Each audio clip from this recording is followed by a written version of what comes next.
The fluorescent hum of the control room was the only heartbeat in a facility that had been dead for 3 decades. I've spent 5 years behind these monitors, not just here, but in high-stakes hubs where a missed frame means a breached perimeter. My name is Malone, and I don't just watch screens. I read them. Most guards treat this job like a background movie, letting the patterns of shadows and static lull them into a stupor. They see a flicker on camera 9 and call it a moth. I see that same flicker and notice the 15 frame per second lag on the NVR, telling me the motion sensor didn't just trigger, it struggled to calculate the mass of whatever moved. Tonight, the silence at the Blackwater ore processing plant felt heavy, almost pressurized. This place is a sprawling skeleton of rusted steel and blind spots, a nightmare for anyone who doesn't understand the geometry of surveillance. I've spent months remapping the dead zones, those 40-foot gaps where the PTZ cameras can't rotate fast enough to maintain a visual lock. To the company, I'm just a body in a chair. To me, I am the god of this digital panopticon. I pride myself on the clean sweep, the ability to track a stray cat from the south gate to the north loading dock without losing a single pixel of movement. But there is a psychological toll to being the only one who sees. You start to realize that human vision is a lie. We see what we expect to see. A screen, however, is honest. It records the things that don't belong in our reality. Around 02:14 a.m., I noticed a subtle dip in the bitrate on the western perimeter feed. It was a minute detail, the kind of thing one would ignore, but to a seasoned operator, it was a red flag. Something was soaking up the infrared light. I leaned in, my face inches from the 4K monitor, adjusting the gain to cut through the digital noise. "Malone to Benji, you copy," I whispered into the radio, my voice sounding thin in the empty room. "Copy, Malone, just hitting the north stairwell. It's freezing out here, man. Why are we even patrolling this sector? There hasn't been a break-in since the 80s. Benji was 22, a kid who still thought a uniform made him safe. I looked at the monitor showing his thermal signature, a bright, vulnerable orange blob moving against the cold, blue steel of the refinery. I felt a sudden, sharp pang of something I hadn't felt in years, a protective instinct that bordered on dread. "Stay on the lighted path, Benji," I said, my eyes darting to camera 4. "I'm seeing some ghosting on the IR sensors near the old tailings pond. Probably just atmospheric interference, but don't get cute. Keep your flashlight off until I tell you. I don't want you giving anything a target." "Ghosting? Malone, you're getting paranoid in your old age," he chuckled, but I heard the shift in his breathing. He was young, but he wasn't stupid. He knew that when I talked about ghosting, I wasn't talking about spirits. I was talking about something moving so fast it was outrunning the camera's refresh rate. I watched him move, his life reduced to a series of coordinates on my grid. I had the power here. I was the one who knew where the danger was, and he was the one walking through it. That's the emotional blackmail of the watchman. His life was entirely in my hands, and he didn't even know it. If I looked away for a coffee break, if I blinked at the wrong time, his wife, a woman I'd seen in the photo on his desk, laughing at a summer barbecue, would be a widow by sunrise. I stared at camera 4, zooming in until the pixels began to break apart. There in the deep shadow of the ore crusher was a shape that didn't fit the landscape. It wasn't a man and it wasn't a machine. It was a silhouette that seemed to absorb the very light of the moon, a void in the shape of something lupin, standing nearly 8 feet tall. It wasn't moving. It was watching Benji. And through the lens of camera 4, it was watching me. I could have told him to run then. I should have. But the professional pride, the cold, analytical part of my brain, wanted to see it. I wanted to prove that my 5 years of watching had finally yielded the impossible. I held the radio, my finger hovering over the talk button, caught in a psychological deadlock between saving a friend and witnessing the truth. "Benji," I breathed, my heart hammering against my ribs, "stop. Don't move, just stop." I watched the screen. Benji froze. The creature in the shadows shifted, its head tilting in a way that was sickeningly human. It knew I was watching. It knew I had a choice. And in that moment, I realized the most terrifying truth of the quiet watch. When you spend your life looking for the monsters in the dark, eventually they start looking back. The silhouette on camera 4 didn't just occupy the darkness. It seemed to be the source of it. As a CCTV specialist, you develop a sixth sense for the weight of an object on a screen. You know how a 200-pound man displaces space, how his center of gravity shifts with every step, and how the infrared sensors bounce off his clothing. But this thing, this glitch in the logic, defied the very physics I had spent 5 years mastering. It stood in a state of predatory stillness, a term we use for things that aren't just waiting, but are actively erasing their presence from the environment. It didn't breathe. There was no rise and fall of a chest, no thermal plume from its nostrils in the freezing night air. It was a jagged tear in the fabric of the feed, a physical impossibility that my brain kept trying to correct into a stack of pallets or a trick of the light. The psychological discomfort was visceral, a cold needle of ice sliding up my spine. Humans are wired to recognize biological movement, the swing of an arm, the tilt of a hip. This creature moved in frames that didn't exist. When it finally shifted, it wasn't a stride. It was a repositioning of reality. 1 millisecond it was behind the rusted ore crusher, and the next, it was 6 feet closer to Benji, without the camera capturing the transition.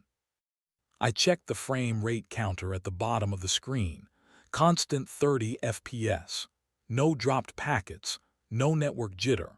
The hardware was functioning perfectly, which meant the error wasn't in the machine, it was in the world outside.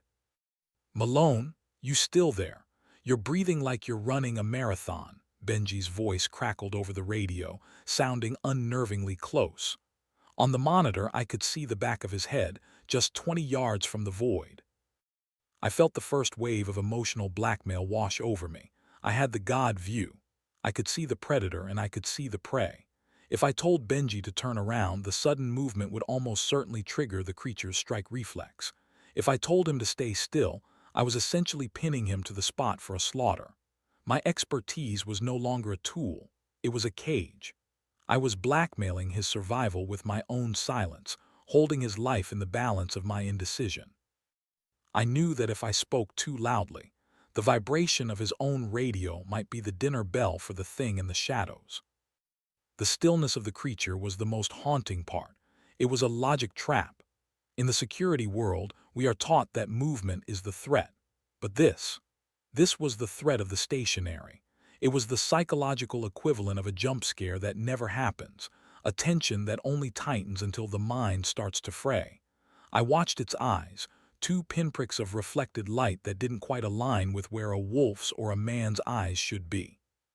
They were too wide apart, designed for a different kind of geometry, a different kind of hunting. I realized then that it wasn't just waiting for Benji. It was testing the feedback loop. It would look at Benji, then slowly, with a sickeningly fluid motion, it would tilt its head directly toward camera 4. It was acknowledging the observer. It was telling me that my 4K resolution and my high-gain antennas were nothing more than a front row seat to my own failure. The expert in me wanted to reboot the NVR, to find a technical explanation for why this thing looked like a smudge of charcoal against a high-definition world. But the man in me, the one who had to live with the memory of what was about to happen, knew that no amount of troubleshooting could fix a predator that had learned to hunt through the lens. "Benji," I whispered, my thumb trembling on the PTT button, "don't look back. Whatever you do, do not look back. Just listen to the sound of my voice. I need you to walk toward the main gate. Slow. No sudden moves, just keep your eyes on the horizon." I was lying to him. The main gate was a quarter-mile away, and the creature was already calculating the distance in leaps. I was using his trust as a sedative, keeping him calm so I could watch the interaction play out. It was the ultimate betrayal of the watchman's oath. I wasn't guarding him anymore. I was documenting his disappearance. I watched as the thing's shoulders bunched, not like muscle but like coiled steel cable. The stillness ended. The logic broke. And for the first time in 5 years, I wanted to go blind. The silence in the control room was no longer empty. It was heavy, vibrating with the secret I was keeping from the man on the screen. On monitor 7, Benji's silhouette was a lonely, glowing orange flicker of heat against the vast, frozen blue of the perimeter fence. He was checking the latch on gate 4, his movements casual, unaware that he was sharing the frame with a nightmare. Behind him, draped over the rusted chain link like a shadow that had gained mass, the creature moved. It didn't climb the fence. It flowed over it, its limbs articulating with a sickening, multi-jointed precision that bypassed the motion sensors entirely. I gripped the edge of the console until the plastic groaned. My thumb hovered over the talk button on the radio, a small piece of black plastic that had suddenly become the lever of life and death. This was the trap, not just for Benji, but for my conscience. I knew the acoustics of that sector better than anyone. The wind was hitting the metal siding of the warehouse at a specific angle, creating a localized vacuum of sound. If I pressed that button, the high-pitched chirp of Benji's shoulder-mounted radio would cut through the air like a flare in a dark room. It would be a homing beacon for a predator that was currently relying on visual tracking. I would be the one who gave away his position. I would be the one who essentially pulled the trigger. But if I stayed silent, if I sat here in my air-conditioned sanctuary and watched that void close the 10-yard gap, I was committing a different kind of murder. I was allowing him to walk into a slaughterhouse with a smile on his face, believing his partner was watching his back. The emotional blackmail was perfect. The universe was forcing me to choose how I wanted to fail him. Every second I hesitated, the creature's predatory geometry sharpened. It was crouched now, its haunches higher than its head, eyes fixed on the base of Benji's skull. I watched the lag indicator on the NVR. It was a 200-millisecond delay. In the real world, the creature was already closer than the screen showed. My expert brain was running the calculations, the frame rates, the distance-to-impact ratios, while my heart was screaming at me to do something, anything to break the cycle. I looked at the photo of Benji's wife again, taped to his locker in the corner of my vision. If I stayed silent, I could tell her I saw nothing. I could blame the equipment, the blind spots, the glitch I'd been documenting. I could protect my career and my sanity by claiming ignorance. But if I spoke, and he died because the radio gave him away, I would have to look her in the eye and admit that my voice was the last thing he heard before the end. Benji, I mouthed without pressing the button. The word felt like lead in my throat. On the screen, the creature's head lowered, its spine rippling like a deck of cards being shuffled. It was preening for the strike. The psychological weight of the God view was crushing me. I was the only person in the world who knew Benji was about to die, and that knowledge made me his executioner. I found myself staring at the mute icon on the console, realizing that silence isn't just the absence of sound. It's a choice of complicity. The creature took a half step forward, its clawed foot making no indentation in the gravel, defying the pressure sensors buried 6 inches beneath the surface. It was mocking my technology. It was showing me that my 5 years of watchful eyes were a joke. I realized then that the creature wasn't just hunting Benji, it was feeding on my reaction. It was pausing, prolonging the moment, as if it could sense the electrical storm of panic and guilt firing in my brain across the fiber-optic cables. It was waiting for me to make the call. It wanted me to be the one to sign Benji's death warrant. My hand began to shake, the cold sweat making it hard to maintain a grip on the radio. I could see Benji reach for his thermos, a mundane human gesture that made the impending violence feel 1,000 times more grotesque. He was so close. The creature's shadow was now overlapping his own on the concrete. I had a fraction of a second to decide. Do I kill him with the sound of my warning, or do I let him die in the comfort of his ignorance? The record, light on the NVR, blinked steadily, a red eye witnessing my moral collapse, documenting the exact moment the watchman turned his back on the watch. The digital clock on the bottom right of the screen flickered to 02:19:04, and in that precise second the weight of my soul shifted. I had spent so long calculating the correct move that I had forgotten that in the high-stakes theater of the night, No move is a death sentence. My thumb was still hovering, paralyzed, over the talk button when the creature finally closed the distance. It didn't pounce like a beast. It expanded like a localized storm. One moment, Benji was a sharp, thermal orange point of light on the screen, and the next, he was being pulled into the monochromatic gray of the dead zone at the edge of the warehouse wall. I finally slammed my thumb down on the radio, but all that came out of my throat was a jagged, useless croak. Benji. The screen didn't show the impact. It did something far more sinister. Just as the creature's clawed shadow merged with Benji's throat, the feed on monitor 7 stuttered. The image tore horizontally, a digital glitch that looked like a jagged scar across the screen. The bitrate plummeted to 0. The frame froze on a terrifying half-image. Benji's face, turned toward the camera, eyes widening not with fear yet, but with the sudden, confusing realization that the air behind him had turned solid. Then the screen went black. A small white text box appeared in the center of the void. Video lost check connection. I lunged for the mouse, my hands shaking so violently I nearly knocked the console onto the floor. I began frantically cycling through the adjacent feeds, camera 3, camera 5, the high-angle PTZ on the roof. I was looking for him. I was looking for anything. But every camera that should have had a line of sight to the north gate was experiencing the same catastrophic signal failure. It wasn't a technical coincidence. It was a tactical erasure. Whatever that thing was, it didn't just understand physics.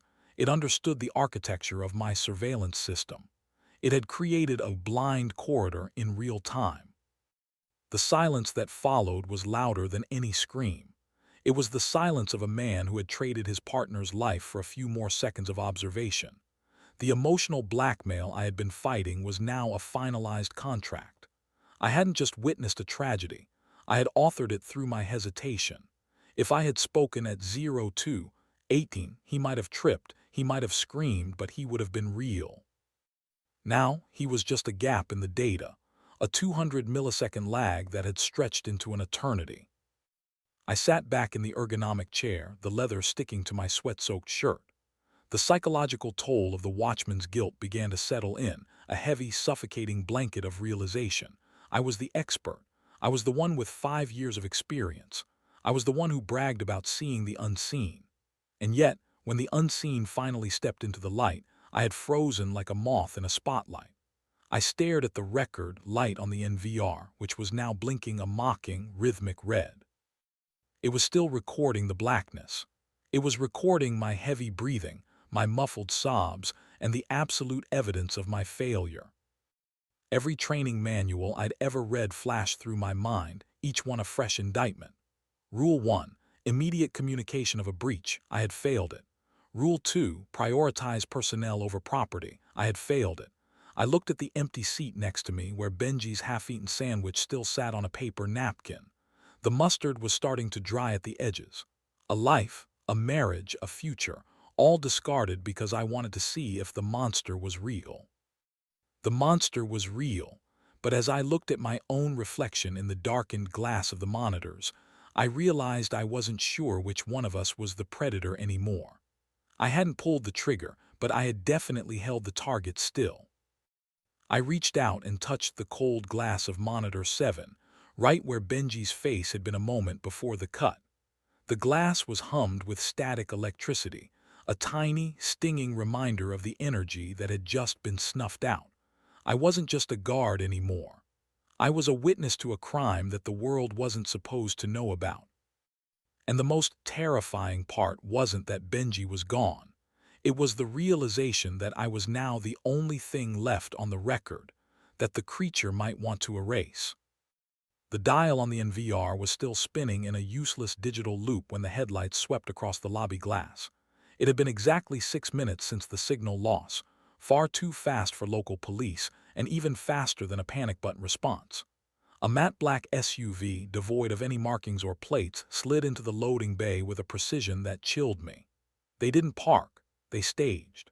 3 men stepped out, their movements synchronized, wearing tactical gear that lacked insignias. They didn't head toward Gate 4 where Benji had vanished. They didn't call out his name. They walked straight toward the security hub, their boots rhythmically striking the concrete in a way that sounded like a countdown. I stood as they entered, my hand instinctively going to my belt, but the lead man didn't even draw a weapon. He didn't have to. He carried an air of bureaucratic finality that was more intimidating than any firearm. He was middle-aged, with a face as featureless as the monitors behind me, and eyes that looked like they had seen the 13th hour more times than he cared to count. He didn't ask what happened. He didn't ask where my partner was. He walked to the console, looked at the video loss message, and then turned his gaze to me. "The Seagate Exos 18-terabyte drive," he said, his voice a flat, rehearsed monotone. "Pop the tray, Malone. We need the physical hardware." The psychological impact of him knowing my name and the specific drive model in my rack hit me like a physical blow. This wasn't a rescue mission. It was an audit. I felt a surge of nauseating clarity. They weren't here to save Benji. They were here to sanitize the data he had died for. The emotional blackmail shifted from the monster to the men. "My partner is out there," I said, my voice cracking, the guilt from my earlier hesitation boiling over into a desperate, useless bravado. "He's at Gate 4. He's not on the monitors. We need to go." "Benji is a closed file," the man interrupted, stepping into my personal space. He placed a thick, leather-bound folder on the desk, right over the photo of Benji's wife. "And currently you are an open one. That's a dangerous state to be in, Malone. Open files get shredded." He opened the folder. Inside wasn't a report but a contract. Alongside it sat a check. I didn't mean to look at the numbers, but they burned into my retinas. It was more money than I would earn in 20 years of night shifts. It was forgetting money. It was new life money. The promotion was outlined in the text, a senior consultant role at a private facility in the desert. No more night shifts, no more rusted gates, just silence and comfort. "Sign the NDA," he whispered, leaning closer. "You sign, you take the drive out, and you walk to your car. By tomorrow morning, your mortgage is cleared and Benji is a tragic victim of a hit-and-run on the county highway. His wife gets a massive insurance payout.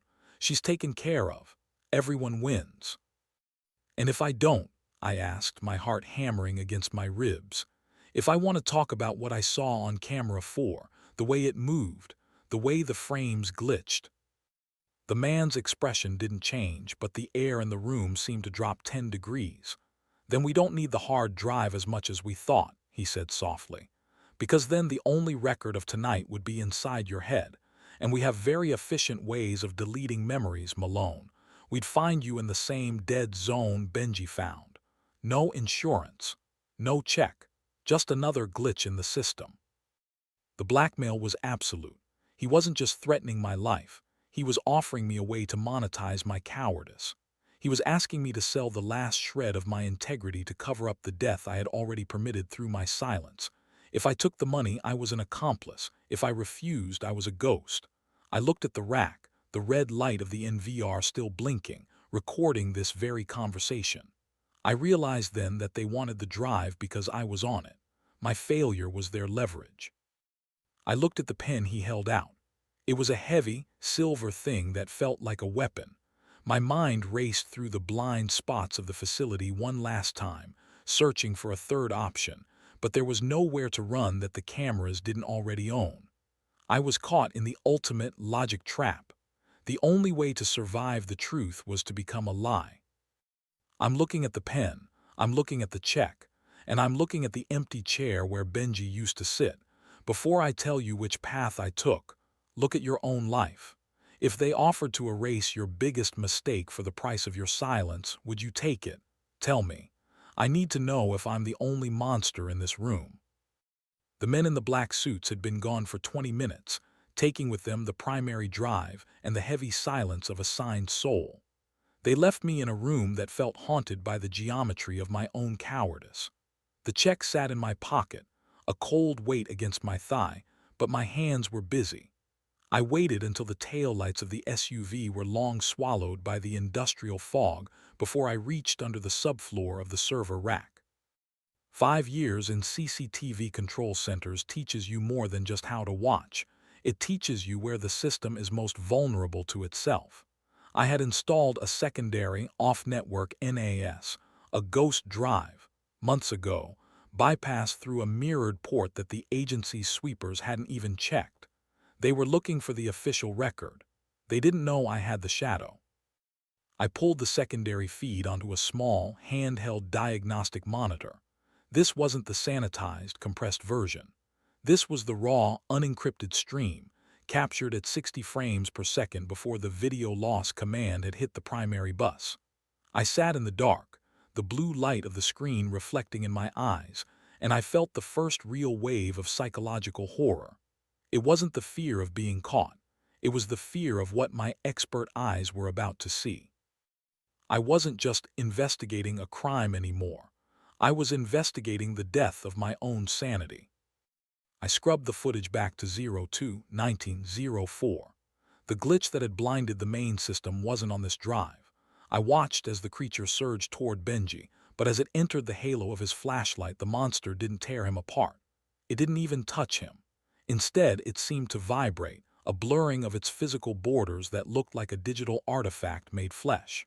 It stood behind him, towering, and as Benji turned his head, the creature's face began to rearrange. The emotional blackmail of the footage hit me harder than the sight of the beast itself. I watched as the creature's lupin features melted, the snout receding, the coarse fur smoothing into a pale, sickeningly familiar skin tone. In less than 3 seconds, the thing standing in the dark wasn't a dogman. It was Benji. It was a perfect, frame-by-frame replica of the man I had just allowed to die. It mimicked the slouch of his shoulders, the specific way he gripped his radio, even the slight squint in his left eye. It was a psychological mirror, a predator that didn't just kill its prey, but replaced it. The real Benji didn't scream. He looked at himself, at the version of him that was better, stronger, and more terrifying, and he simply went limp. It was as if his brain had hit a logic error so severe it had simply shut down the hardware. The mimic reached out, its movements now identical to Benji's own, and gently placed a hand on the real Benji's shoulder. It looked like a consolation. It looked like a brother saying goodbye. Then, with a speed that defied the 60 FPS refresh rate, the mimic pulled the real Benji into the deep shadow of the ore crusher. I froze the frame. I zoomed into the mimic's face. It turned toward the hidden camera, the one it hadn't known was there, and smiled. But the smile wasn't for me. It was a practice run. It was checking its own mask in the reflection of the lens. My expertise told me I was looking at a biological anomaly, but my soul told me I was looking at a replacement. This wasn't a monster that hid in the woods. This was a monster that intended to walk out the front gate. The realization was a fresh cage. If I showed this to the agency, they would kill me to keep the secret of the mimicry. If I stayed silent, I was letting a predator enter Benji's home, sit at his table, and sleep next to his wife. I looked at the check again. It wasn't for getting money. It was a bribe for my complicity in a total replacement. The mimic knew about the cameras. It knew about the watchman. And as I watched the frozen image of Benji's double, I realized the most terrifying part of the sensory investigation. The mimic wasn't just copying Benji's body. It was copying the situation. It was waiting for the right moment to step into my life, too. The cold hum of the secondary drive was still vibrating through my fingertips when my personal phone shrieked against the metal desk. The vibration was violent, skittering across the console like a dying insect. I didn't recognize the number, but the area code was local. My heart, already strained by the high bitrate horror I had just witnessed, felt like it was trying to punch through my ribs. I answered on the third ring, my voice a dry rasp that barely sounded like my own. Malone, the voice on the other end was frantic, a jagged edge of relief and terror. It was Nora. I knew her voice from the few times she'd called the booth to ask Benji to pick up milk on his way home, but tonight the pitch was wrong. It was thin, vibrating with a frequency that set my teeth on edge. Malone, thank God you picked up. I've been calling the site office, but the lines are dead. Nora, I breathed, my eyes darting to the frozen frame on my monitor, the frame where a mimic with Benji's eyes was smiling at the camera. "What's wrong? Why are you calling me?" "It's Benji," she sobbed, and I felt the first cord of emotional blackmail tighten around my throat. "He just walked in. He didn't even use his key, Malone. The door was locked and then he was just standing in the hallway. He's home early." A wave of nausea rolled over me so hard I had to grab the edge of the rack for support. I looked at the time stamp on my ghost drive, 02:44 a.m. The site was 40 miles from their house. Even in a high-speed pursuit, it was a 45-minute drive. He had been home for minutes. The math didn't just fail, it screamed. "Nora, listen to me," I said, my expert brain trying to calculate a way to save her without triggering the agency's kill switch on my own life. "Is he okay? Is he talking to you?" "That's the thing," she whispered, and I could hear her moving, likely retreating into the kitchen, the soft click of her footsteps on linoleum. "He's just sitting at the kitchen table. He still has his high-vis vest on. But Malone, he's not breathing right. It's not a breath, it's like a rhythmic in his chest. And he won't look at me. He's just staring at the wall, and every time I say his name, his ears twitch. Not like a person's ears, Malone. They move like they're tracking a fly." The psychological pressure was absolute. I was the only person on the planet who knew that the thing sitting in Nora's kitchen, feet away from her, was the creature that had erased her husband in a 60 FPS blur. I had the God view again, but this time, the monitor was a phone line and the stakes weren't just a partner's life. It was the sanctity of a home. If I told her the truth, she would scream. If she screamed, the mimic would stop practicing and start feeding. But if I stayed silent, I was hand-delivering her to a predator. "He just looked at me," Nora whispered, her voice breaking into a whimper. "He smiled, Malone, but he has too many teeth, I think. I think something happened at the plant. Did he fall? Did he hit his head? He smells like wet fur and old copper." I looked at the check sitting on the desk. The forgetting money. The agency had paid me to be a witness who didn't testify. They had blackmailed my survival with a life-changing bribe. If I told Nora to run, I was breaking the NDA. I was inviting the black SUVs to my own front door. But as I heard Nora's ragged breathing on the other end of the line, I realized that the agency hadn't just bought my silence. They had bought my complicity in her murder.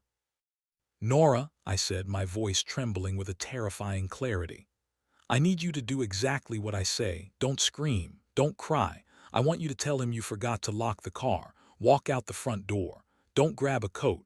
Don't grab your purse.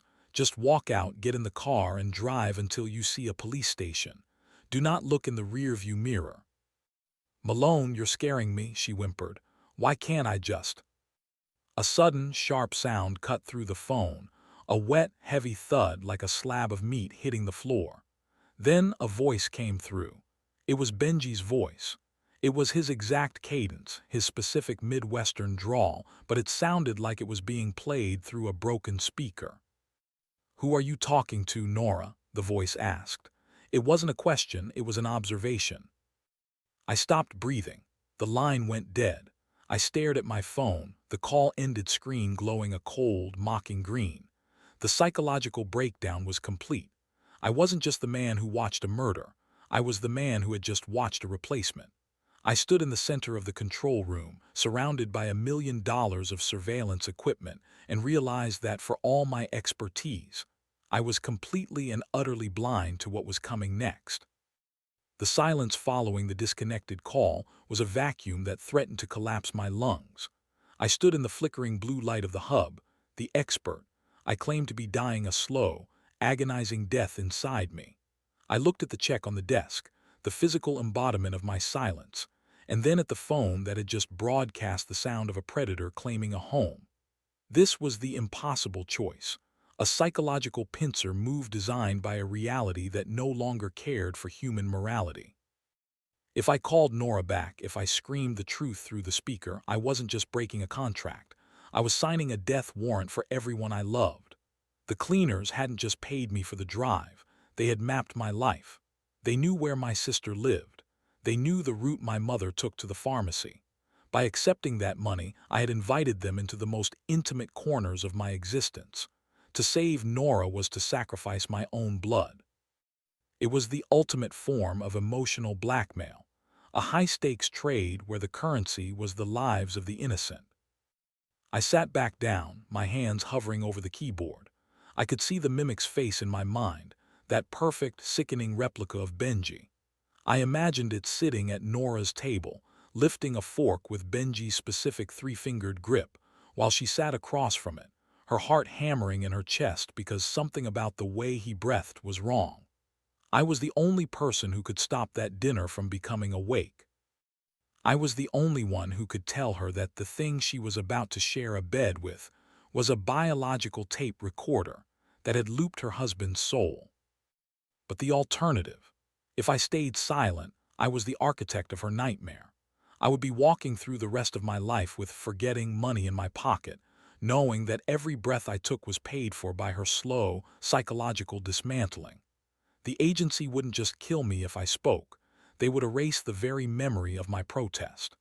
I would disappear into a dead zone of my own making, a glitch in the census data that no one would ever investigate. The psychological toll was a grinding gear in my head.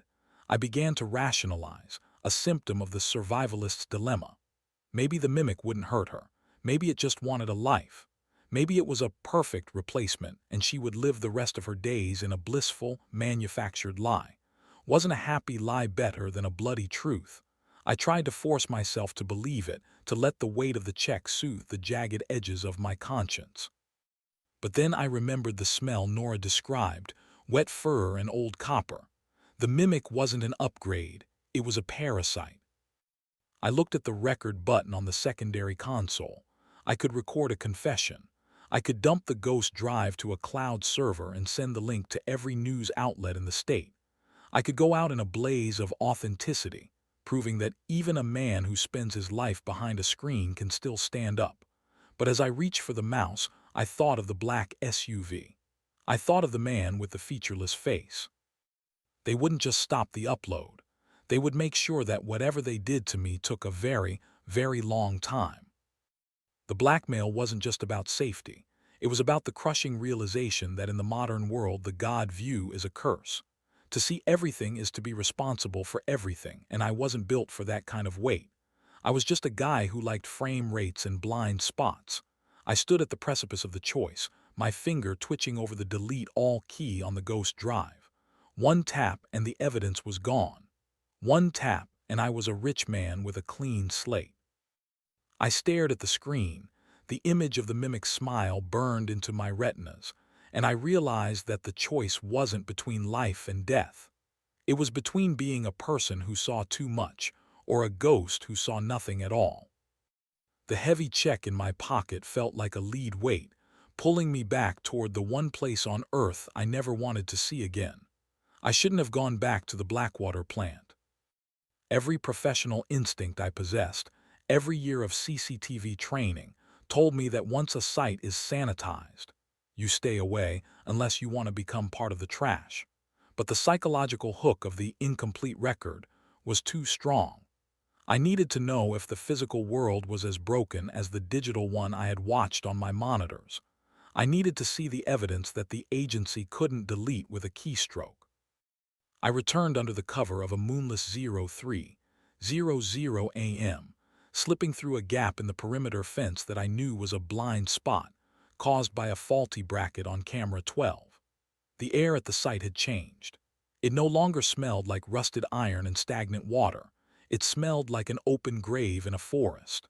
As I moved toward the north gate, my flashlight beam cutting through the thick, industrial fog, I felt the crushing weight of the emotional blackmail I had accepted.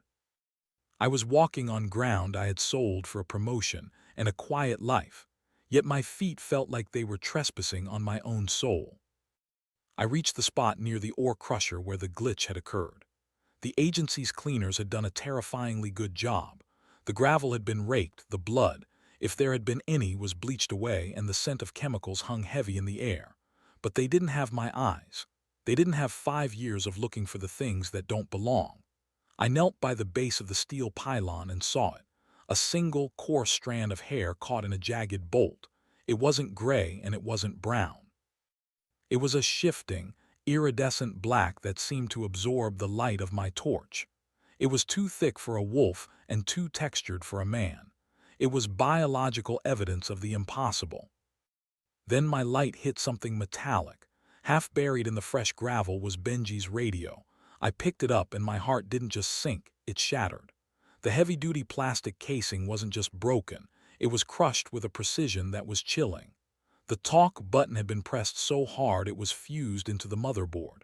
I realized then the true depth of the psychological trap I had been in. Benji had been trying to call me. He had been screaming into the static, while I was paralyzed by the logic of my monitors. But as I turned the radio over, I saw the real horror. There was a small, high-tech tracking bug soldered onto the interior of the battery housing, hardware that didn't belong to our security firm. It was agency tech. The realization hit me with the force of a physical blow. The cleaners hadn't just arrived to fix a mistake, they had staged the entire encounter. They weren't hunting the creatures, they were collaborating with them. They were using the Blackwater plant as a laboratory, a controlled environment to test the mimicry against real human reaction times. Benji wasn't a victim of a monster, he was a data point in a stress test. And I was the observer. My hesitation, my silence, my psychological breakdown, it was all being recorded as part of the performance review. They wanted to see how long it would take for a professional watchman to break under the weight of the unthinkable. I felt a wave of cold, crystalline fury. The emotional blackmail wasn't just about my family or the money. It was the realization that I had been a willing participant in a slaughterhouse experiment. The creatures and the agency were two sides of the same predatory coin. One took the body, the other took the truth. I looked back at the control room windows, high above the yard, and imagined the man with the featureless face sitting in my chair, watching me right now on the very cameras I had calibrated. I wasn't just a guard. I was a variable in an equation that ended with the replacement of humanity. I gripped Benji's crushed radio, the sharp plastic cutting into my palm, and I knew that the final footage wasn't on the Ghost Drive or the NVR. It was right here, in the dirt, written in the tracks of a beast that walked like a man and the technology of men who acted like beasts. I had to make a move that wasn't in their script. I had to prove that the observer could still change the outcome of the experiment. I'm recording this from a room that doesn't exist on any map, lit only by the flickering blue light of a laptop I shouldn't have been able to keep. My name is Malone, and if you followed my voice through the corridors of the Blackwater plant, through the glitches and the silence, then you are already more involved than you realize. I'm currently in hiding, moving between dead zones and off-grid relays, using every trick 5 years of CCTV expertise taught me to stay one frame ahead of the men in the black SUVs.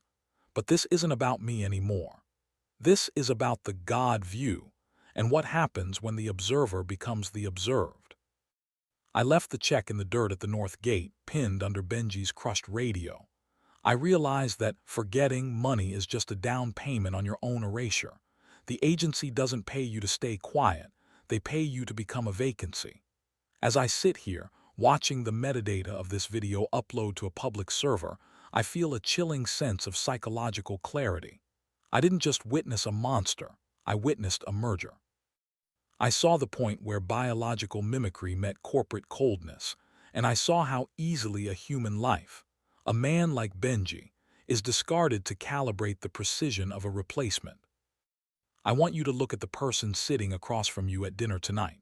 I want you to look at the way they hold their fork, the way their eyes track a movement in the corner of the room, and the specific rhythm of their breath.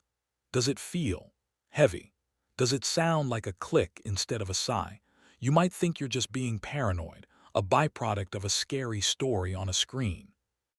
But as an expert who has spent thousands of hours analyzing human behavior through a lens, I'm telling you, trust the discomfort. That prickle on the back of your neck isn't a glitch in your mind. It's your survival instinct trying to override the logic of a world that has been sanitized for your comfort. I am posting this footage and this testimony because as long as it exists in the collective consciousness of the public, The experiment can't be perfected. They wanted a closed loop, a secret lab where they could test their mimics without consequence. By watching this, you have broken that loop. You are now a witness. You are part of the record they spent millions of dollars trying to bleach from the hard drives at Blackwater. The agency knows I've uploaded this. They are likely tracing this packet right now, calculating the distance between my current IP and their nearest cleaner team. But they can't delete what is already in your head. That is the only leverage I have left. I'm not asking for your sympathy, I'm asking for your vigilance.